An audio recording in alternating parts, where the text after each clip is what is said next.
Meghalaya honeymoon murder case நாளுக்கு நாள் இந்த வழக்கினுடைய விசாரணை தீவிரமடைஞ்சிட்டே வருது. எழுந்த பல கேள்விகளுக்கும் இப்ப பதில் கிடைச்சிருக்கு. ஆனா மிக முக்கியமான ஒரு கேள்வியா யார் இந்த சஞ்சய் வர்மா அப்படின்ற கேள்வி எழுந்திருக்கு. யார் இந்த சஞ்சய் வர்மா? எதனால சோனம் திருமணத்துக்கு முன்னாடி 100க்கும் மேற்பட்ட முறை இந்த சஞ்சய் வர்மாக்கு கால் பண்ணியிருக்காங்க? திருமணம் நடந்த பிறகும் எதற்காக இவங்க பல முறை சஞ்சய் வர்மா கிட்ட போன் கால்ல பேசிட்டு இருந்திருக்காங்க? இந்த கேள்விதான் போலீசார தலை சுற்று வைக்கக்கூடிய ஒரு விஷயமா அமைஞ்சிருந்துச்சு. விரிவா பார்க்கலாம். என்னன்னா, இப்ப இந்த வழக்கினுடைய விசாரணையில கிட்டத்தட்ட 4 பேர் கைது செய்யப்பட்டிருக்காங்க. ஒன்று முதல் குற்றவாளியா சோனமினுடைய காதலனான ராஜ் குஷ்வாஹா கைது செய்யப்பட்டிருக்காரு. அதன் பிறகு சோனமும் ராஜும் ஒன்று சேர்ந்து அடியாட்களை செட் பண்ண அந்த 3 பேர் கைது செய்யப்பட்டிருக்காங்க. இப்போ இதுல என்ன ஒரு பரிதாப விஷயமா பார்க்கப்படுதுன்னா, எந்த ஒரு தப்பும் பண்ணாத இந்த ராஜ ரகுவன்ஷி கொலை செய்யப்பட்டுட்டாரு. இதுதான் இதுல முக்கியமான விஷயமா பார்க்கப்படுது. இவங்க சோனம் எப்படி முதல்ல ஊபிக்கு வந்தாங்க அப்படின்ற ஒரு கேள்வியும் எழுந்திருந்துச்சு. சோனம் டாக்ஸி, பஸ், ட்ரெயின் அப்படின்னு சொல்லிட்டு பல்வேறு வாகனங்களை பிடிச்சுதான் அந்த ஊபி மாநிலத்துக்கு வந்திருக்காங்க. அது மட்டும் இல்லாம ஊபியில இருக்கக்கூடிய தடாக்கும் போயிருக்காங்க. இதுல இருந்து எழக்கூடிய ஒரு கேள்வி என்னன்னா, சோனம் எதனால அங்க அழுதுகிட்டு இருந்தாங்க? அவங்க நாடகத்தை அப்பத்துல இருந்து ஸ்டார்ட் பண்ணிட்டாங்களா அப்படின்ற ஒரு கேள்வியும் இதுல இருந்து எழும்புது. முதல்ல இவங்க 2 பேருமே மே மாதம் தான் திருமணம் பண்ணிக்கிறாங்க. மே மாதம் திருமணம் பண்ணி ஒரு 10 நாட்கள்லயே இவங்க ஹனிமூனுக்கும் போகிறாங்க. அங்க தன் காதலனோட சேர்ந்து சோனம் தன் கணவரான ராஜாவை கொலை பண்ணிடுறாங்க.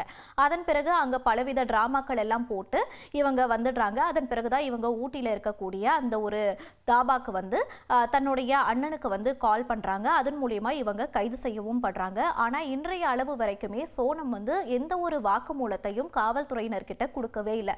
தற்போது கிடைக்கப்பட்டிருக்க வாக்குமூலியங்கள் எல்லாம் என்ன அப்படின்னு சொல்லி பார்த்தீங்கன்னா, அங்க இருக்கக்கூடிய ராஜா குஷ்வாஹாவும் அது மட்டும் இல்லாம அடியாட்களா போன அந்த 3 பேரும் தான் இந்த வாக்குமூலங்களை கொடுத்திருக்காங்க. சரி, அப்ப சோனத்துடைய ஃபோன் கால் ஹிஸ்ட்ரி எல்லாத்தையுமே சர்ச் பண்ணுறாங்க. அதில் தான் தெரிய வருது சஞ்சய் வர்மா அப்படின்றவருக்கு சோனம் 100க்கும் மேற்பட்ட முறைகள் கால் பண்ணியிருக்காங்க அப்படின்றது.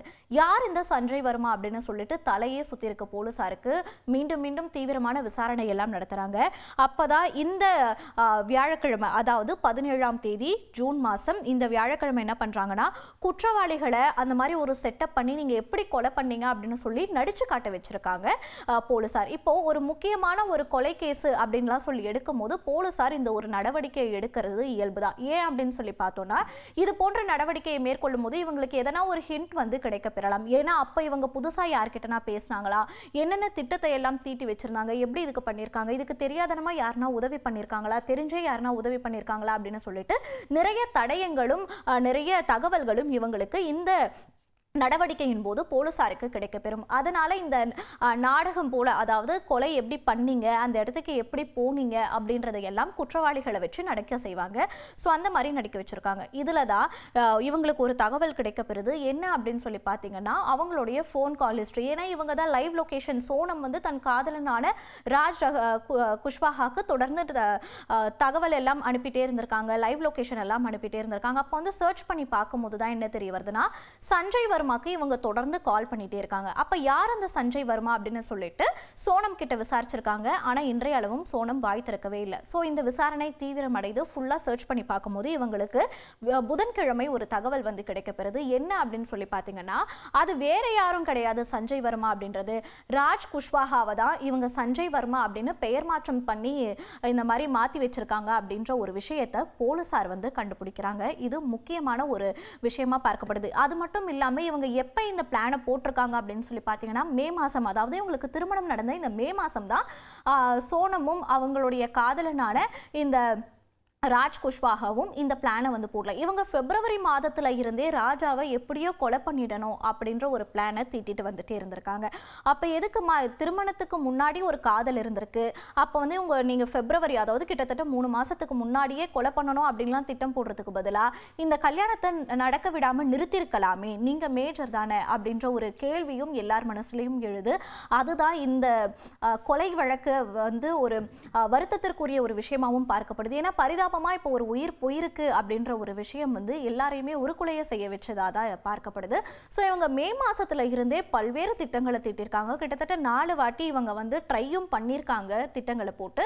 ஆனா எதுக்குமே ராஜாவை வந்து கொலை பண்ணவே முடியல. அதன் பிறகு லாஸ்டா தான் ஒரு திட்டம் போட்டு அந்த பள்ளத்தாக்குல இருந்து இவரை வந்து கீழே தள்ளிவிட்டு அடிச்சு கொலை பண்ணி கீழேயும் போட்டிருக்காங்க. ஸோ இப்போ அடிச்சு கொலை பண்ணி போட்டதுல தான் ராஜா வந்து ரொம்ப கவலைக்கிடமாகி அவரோட உடல் எல்லாம் அழுகி போய் ஜூன் 10ஆம் தேதி கிட்ட அவர் உடலை வந்து மீட்டெடுத்தாங்க காவல்துறையினர். அதன் பிறகு அது இந்தூர் வந்துச்சு. அப்போ சோனம் போட்ட நாடகம் அப்படின்னு சொல்லி பார்க்கும்போது சோனம் என்னென்ன நாடகம்லாம் போட்டிருக்காங்கன்னா, முதல்ல இவரை லவ் பண்ற மாதிரி நடிச்சிருக்காங்க. யாரை? கல்யாணம் பண்ண கணவரான ராஜாவை வந்து லவ் பண்ற மாதிரி நடிச்சிருக்காங்க. இதுல என்னன்னு பாத்தீங்கன்னா, அந்த வீடியோ போட்டோஸ் எல்லாம் இப்ப இன்டர்நெட்ல பயங்கர வைரலா பரவிக்கிட்டு இருக்கு. என்னன்னு பார்த்தீங்கன்னா, இப்போ பொதுவாகவே இப்போ திருமணங்கள் அப்படின்னு சொல்லி வரும்போது விஜே வந்து பண்ணுறாங்க. அங்கே வந்து ஒருத்தர் வந்து கம்பேர் பண்ணுவாங்க. ஒரு தொகுப்பாளராக இருந்து விளையாட எல்லாம் வைப்பாங்க. அங்கே வந்திருக்கக்கூடிய விருந்தினர்கள் எல்லாம் விளையாட வைப்பாங்க. அப்போ தான் இந்த மணமக்களையும் விளையாட வச்சுருக்காங்க. அதில் ராஜாவும் சரி சோனமும் சரி நல்லாவே விளையாண்டுருக்காங்க. 2 பேருமே மகிழ்ச்சி ததும்ப தான் அந்த வீடியோ ஃபோட்டோஸில் வந்து காட்சி அளிக்கிறாங்க. அதே போல் நிறைய ஃபோட்டோஸுமே இவங்க எடுத்திருக்காங்க. ஆனால் இதெல்லாம் கொலை பண்ண தான் போகிறோம் அப்படின்ற ஒரு திட்டத்தை மனசில் வச்சுட்டு ஒரு வக்கரமான எண்ணத்தோட தான் சோனம் அந்த திருமணத்துல ஒரு நாடகமா நடிச்சிருக்காங்க அப்படின்றது முதல் விஷயமா கிடைக்கப்பெறுது. அது மட்டும் இல்லாம யார் இந்த சஞ்சய் வர்மா அப்படின்ற ஒரு கேள்வி வரும்போது, இந்த சஞ்சய் வர்மா யாருன்னு தெரிஞ்சுக்கிறதுக்காக போலீசார் வந்து சுற்றுவட்டார அதாவது சொந்தக்காரவங்க சோனத்தினுடைய பெற்றோர் எல்லாரையுமே வந்து விசாரிச்சிருக்காங்க. அப்பதான் சோனத்தினுடைய அண்ணா கிட்ட போய் விசாரிக்கிறாங்க. சோனத்தினுடைய அண்ணன் என்ன சொல்றாங்கன்னா, இல்ல எனக்கு ராஜ் குஷ்வாஹாவை தான் தெரியுமே தவிர்த்து சஞ்சய் வர்மா அப்படின்ற ஒரு பேரை இப்பதான் நான் கேள்விப்படுறேன் அப்படின்ற ஒரு விஷயத்தையுமே கோவிந்த் வந்து சொல்றாரு. அப்ப இது வந்து இன்னும் சிக்கலா போகுது. யார் இந்த சஞ்சய் வர்மா அப்படின்ற ஒரு விஷயமே போலீசாருக்கு கண்டுபிடிக்கிறது ஒரு சிக்கலாக மாறின ஒரு விஷயமா பார்க்கப்படுது. புதன்கிழமை எப்படியோ சஞ்சய் வர்மா அப்படின்றது இந்த ராஜ் குஷ்வாஹா தான், இவங்க வந்து பேர் மாற்றம் தான் செஞ்சிருக்காங்க அப்படின்ற ஒரு விஷயமும் கிடைக்கப்பெறுது. அதன் பிறகு என்னென்ன திட்டங்கள் அப்படின்னு சொல்லி பார்க்கும்போது, முதல்ல சோனத்துக்கு பதிலாக வேற ஒரு பெண்ணுடைய சடலத்தை வந்து எரிச்சிடலாம், அதை சோனம்னு நம்ப வச்சிடலாம், இவங்க வந்து ஓடி போயிடட்டும் அப்படின்ற ஒரு திட்டம் தீட்டப்பட்டிருக்கு. அதன் பிறகு தீட்டப்பட்ட திட்டம் தான் இவரை வந்து அடிச்சு கொலை பண்ணிடணும் அப்படின்ற ஒரு திட்டம் தீட்டியிருக்காங்க. அது மட்டும் இல்லாமல் அடிச்சு கொலை பண்ணிட்டு பள்ளத்தாக்கில் தள்ளி விட்டுடணும் அப்படின்ற ஒரு திட்டத்தையும் இவங்க போட்டிருக்காங்க. இன்கேஸ் இந்த 2வது திட்டம் வந்து ஃபெயில் ஆகும் அப்படின்ற பட்சத்தில் சோனமும் ராஜாவும் செல்ஃபி எடுக்கிற மாதிரி போயிட்டு அதன் பிறகு இவரை வந்து பள்ளத்தாக்கில் தள்ளி விட்டுடலாம் அப்படின்னு சொல்லியிருக்காங்க. இதுக்கு தான் இவங்க மெயினாக ஒரு பள்ளத்தாக்கை வந்து ஃபிக்ஸ் பண்ணியிருக்காங்க. அது என்ன அப்படின்னு சொல்லி பாத்தீங்கன்னா, வேசாவ்டாங் அப்படின்ற ஒரு நீர்வீழ்ச்சிக்கு கொண்டு போயிருக்காங்க. அதுக்கு பக்கத்துல ஒரு பெரிய பள்ளத்தாக்கு இருக்கு. இந்த பள்ளத்தாக்கை வந்து அந்த மேகாலயால இருக்கக்கூடிய மக்கள், இந்த பள்ளத்தாக்குக்கு பக்கத்துல இருக்கக்கூடிய மக்கள்லாம் குப்பை கொட்டுற ஒரு இடமாவும் இவங்க பார்த்திருக்காங்க. அதன் பிறகு என்ன பிளான் போட்டிருக்காங்க அப்படின்னு சொல்லி பார்க்கும்போது தான் ராஜ ரகுவன்ஷியை வந்து இவங்க நிறைய நகைகளை போட்டுட்டு வர சொல்லியிருக்காங்க. நம்ம ஹனிமூன் போகிறோம், நல்லா கெத்தா போகலாம், உங்ககிட்ட இருக்கக்கூடிய விலை உயர்ந்த நகைகளை எல்லாம் நீங்கள் போட்டுட்டு வாங்க அப்படின்னு சொல்லியிருக்காங்க. ஆனால் இதுக்கு பின்னாடி இருக்கக்கூடிய பிளான் என்ன அப்படின்னு சொல்லி பார்க்கும்போது தான் ராஜ ரகுவன்ஷியை வந்து நகைக்கு ஆசைப்பட்டு கொள்ளை முயற்சி தான் பண்ண வந்தாங்க, அது கொலையா மாறிடுச்சு அப்படின்ற ஒரு பிளானையும் இவங்க தீட்டியிருக்காங்க. ஸோ இது போன்ற பிளானை எல்லாம் தீட்டினது பிப்ரவரி மாசத்துல இருந்தே நடந்திருக்கு. அதே போல ஹனிமூனுக்கு கூட்டிட்டு போயிட்டு ராஜ ரகுவன்ஷி, அப்பாவியான ராஜ ரகுவன்ஷியை இவங்க கொலையும் பண்ணிட்டாங்க. சரி, இந்த கொலை நடந்த பிறகு ராஜ ரகுவன்ஷியோடைய மறைவுக்கு பிறகு அவங்க என்ன திட்டம் தீட்டியிருக்காங்க அப்படின்னு சொல்லி பார்த்தீங்கன்னா, அதாவது கைம்பெண்ணா வருந்திட்டு இருக்கக்கூடிய ஒரு பெண்ணா தான் அம்மா வீட்டிலே இருந்துக்கிறதாவும், அதன் பிறகு இந்த ராஜ் குஷ்வாஹாவை வீட்டில் சொல்லி திருமணம் பண்ணிக்கலாம் அப்படின்ற ஒரு ஐடியாவையும் இவங்க போட்டு வச்சிருக்காங்க. ஸோ இவங்க பல திட்டங்களை தீட்டி இதையெல்லாம் செயல்படுத்தினதுக்கு 20 லட்சம் ரூபாய் அடியாளுக்கு கொடுக்கலாம் அப்படின்னு சொல்லி திட்டம் தீட்டி அதில் சில ஆயிரங்களை வந்து முன்பணமாக கொடுத்தது அப்படின்னு சொல்லிட்டு பெரிய சதி வேலையே ராஜ ரகுவன்ஷிக்கு பின்னாடி பின்னப்பட்டிருக்கு. அப்பாவியான ராஜ ரகுவன்ஷி தான் வந்து புதுசாக கல்யாணமாகி ஹனிமூனுக்கு தன் மனைவியோட போகணும் அப்படின்றத மட்டுமே நினைச்சிட்டு போனவருக்கு ஒரு பரிதாப நிலை தான் நேர்ந்திருக்கு அப்படின்றது வருத்தத்திற்குரிய விஷயமா பார்க்கப்படுது. அதே போல சோனமுக்கும் பல்வேறு கண்டனங்கள் எழுந்திருக்கு. இதுல ராஜ ரகுவன்ஷியினுடைய அப்பா அம்மா ஒரு விஷயத்த சொல்றாங்க. அவங்க அப்பா என்ன சொல்றாங்கன்னா, சோனம் வந்து என் பையனுக்கு மாந்திரீகம் எல்லாம் பண்ணிட்டாங்க அப்படின்ற ஒரு விஷயத்த ராஜ ரகுவன்ஷியினுடைய அப்பா சொல்றாரு. ஏன்னு சொல்லி பார்த்தீங்கன்னா, கல்யாணம் உடனேவே சோனம் வந்து என் பையன் கிட்ட ஒரு மாந்திரீகம் போல ஒரு விஷயத்த கொடுத்து வீட்டு வாசல்ல வந்து கட்ட சொன்னாங்க. அதுவே எங்களுக்கு பிடிக்கவே இல்லை, அதுவே எங்களுக்கு சந்தேகமா இருந்துச்சு.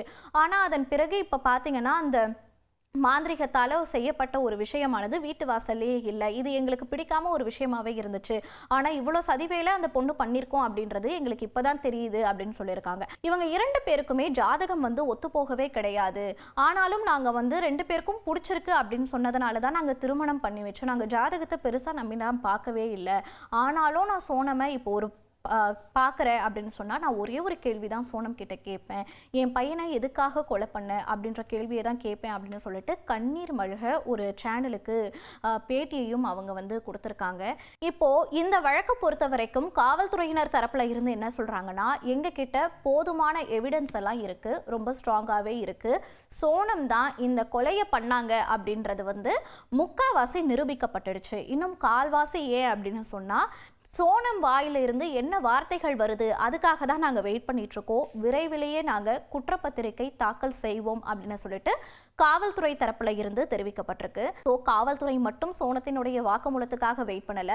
இந்த சம்பவம் இந்தியா முழுக்க பெரும் அதிர்வலைகளை ஏற்படுத்தின ஒரு சம்பவம். ஸோ இந்திய மக்கள் எல்லாருமே சோனம் என்ன சொல்ல போறாங்க அப்படின்ற ஒரு பதிலுக்காகவும் சோனம் கொடுக்க போற வாக்குமூலத்துக்காகவும் காத்திருக்காங்க.